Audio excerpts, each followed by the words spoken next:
il y a une inquiétude des milieux financiers et la petite musique qui est en train de monter, et moi je trouve que c'est une faillite morale, c'est que les milieux financiers ont plus peur du programme de la gauche que du programme du RN. Alors, ça n'a rien d'étonnant d'un point de vue strictement économique, parce que le RN se rapproche sur beaucoup de points du programme d'Emmanuel Macron, alors que le programme de la gauche serait vraiment une remise en cause de la répartition des richesses. Quand vous regardez le programme du RN, qui se veut être un programme populaire, vous avez un certain nombre de baisses d'impôts, par exemple la suppression des cotisations patronales, vous avez la suppression de l'IFI, vous avez la baisse des impôts de production, vous avez la suppression de l'IS pour les entrepreneurs de moins de 30 ans. Donc vous avez une baisse d'impôts et de l'autre côté, vous avez des baisses de TVA. Là où le programme économique du RN n'est absolument pas crédible, c'est qu'il n'est pas financé. Si vous baissez la TVA et que de l'autre côté, vous baissez les impôts sur les sociétés, comment vous allez financer ça? Et c'est ça la différence. Et c'est pour ça que je ne veux pas mettre sur un pied d'égalité, comme le fait Dominique, le programme de gauche et le programme du RN. C'est que le programme de gauche,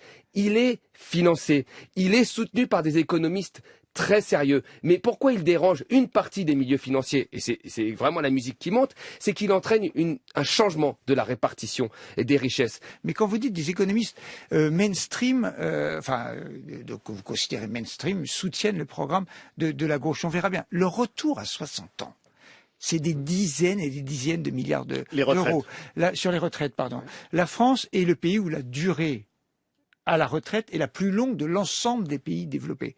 Vous savez, en 2017, Macron, que certains disaient qu'il n'était ni de gauche ni de droite, il avait un programme de 60 milliards d'économies sur la dépense publique, 60 milliards de coupes sur la dépense publique, sur les services publics, sur les prestations sociales, tout le monde trouvait ça génial. Monsieur Fillon avait 100 milliards d'économies, tout le monde trouvait ça génial. Il y a eu 60 milliards de baisse d'impôts, et dont 20 milliards ciblés sur l'impôt sur les sociétés et les très riches, personne n'a rien dit. Et maintenant qu'on vous dit qu'on va trouver quelques dizaines de milliards pour que les gens puissent partir à la retraite plus tôt, alors que nous avons le taux de pauvreté des retraités le plus faible au monde, c'est un gros problème. Donc faut pas avoir de géométrie variable. Il y a eu des baisses de rentrée fiscale énormes, et le programme de gauche, s'il suit celui de la NUPES, va revenir sur un certain nombre des réformes qui ont été faites sur les retraites et sur l'ISF. Et ça va changer la répartition des richesses. Je comprends que des gens qui étaient gâtés par Macron depuis 2017 soient très fâchés. Mais on ne peut pas faire de la politique que pour les milieux financiers. La société, ce n'est pas que les milieux financiers. C'est les infirmières, c'est le service public, c'est les gens pauvres, c'est les vieux, c'est les malades. Il y a autre chose aussi.